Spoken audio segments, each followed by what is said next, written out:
Yesterday happened, day one of the draft, and Deebo was not traded. So I do have to admit to the world, I was wrong about Deebo. I thought that this situation was unfixable, and I knew that based off of Deebo's basically the moves that he made as far as his Instagram and the posts that he was liking and putting out what he was focusing on in social media, that he was unhappy and he was willing to walk.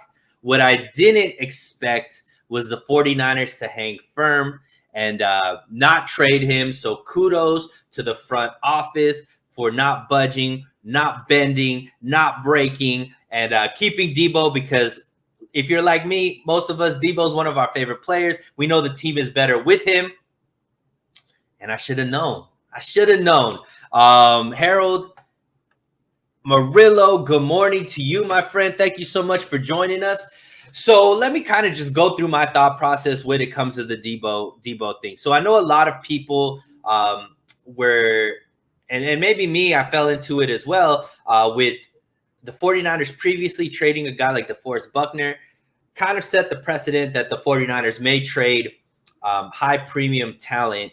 And that's why guys like me and others thought that maybe Deebo would be traded by the 49ers. However, one thing that I never got on the team about for trading DeForest Buckner is because I realized that in that situation, it was a little bit different.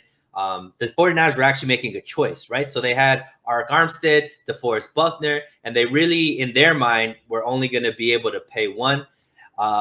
And they decided to go with Arik Armstead. And the reason for that, I believe, is one, he was a little bit cheaper, but two, he was more versatile, right? He could play inside and outside. The third reason is I believe the rest of the league probably had a higher premium on DeForest Buckner. So if they were going to have to trade one, they obviously were able to get a first round out of DeForest Buckner. Arik Armstead, they weren't going to get the same type of package or same high-level draft pick. So they ended up sticking with the Arik Armstead, trading DeForest Buckner. And, that's actually worked out for both teams as far as Arik Armstead has been a mainstay for the defensive line and is playing very, very well for the 49ers.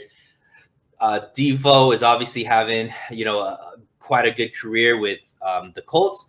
And we have Javon Kinlaw in his third year, healthy this year. So we will see if, he ends up becoming any type of player that we would want him to be. Then all of a sudden, the 49ers look extremely, extremely smart. But Harold asks, what is Deebo's mindset, though? Will he be all in with the 49ers?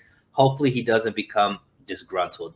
Now, I think this is a common thought process, Harold. And the honest to God truth is, I don't know. I think actually some answers may be answered today through social media once again, because Deebo is actually going to be signing autographs today for a short amount of time. I do assume there's going to be 49er fans there. And I do assume, knowing the type of fans we have, that they were going to ask straight up questions to Deebo. So we'll see how he answers them. As far as his mindset, I think people need to take into consideration who Deebo is actually upset with. I do not believe Deebo is upset with the team, the coaching staff. This is strictly front office and a Deebo situation. And what I mean by that is this is contract negotiations. Obviously, the team came up with a number that wasn't suitable to what Deebo thought. We just saw AJ Brown got traded. He spoke about what happened in his mindset. The Titans offered him something around $16 million a year.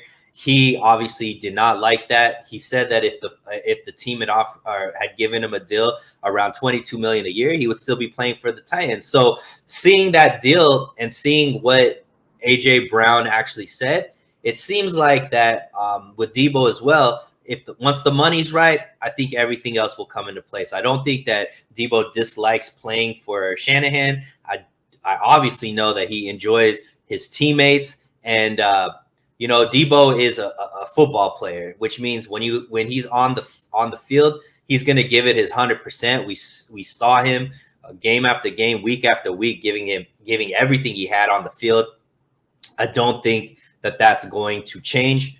It just seems like this is all about getting the money to where he wants to see it. I think Kyle Shanahan could swoop in and use some of his magic, and all will be good, right? So that's how I imagine that it's going right now. I applaud the 49ers for not making that trade, because obviously Deebo Samuel is an amazing player. I think that he's exactly what this team needs, and it would be really, really hard to replace him. And when he's here, you don't have to worry about that. So, but I just wanted to put it out there. I was wrong about Deebo. I thought he was going to get traded. He isn't going to get traded, barring some kind of crazy move right now where maybe a team gives up their whole draft board and future draft board to be able to get Deebo. But I don't foresee that happening. So it looks like the 49ers are going to actually just stick with the draft.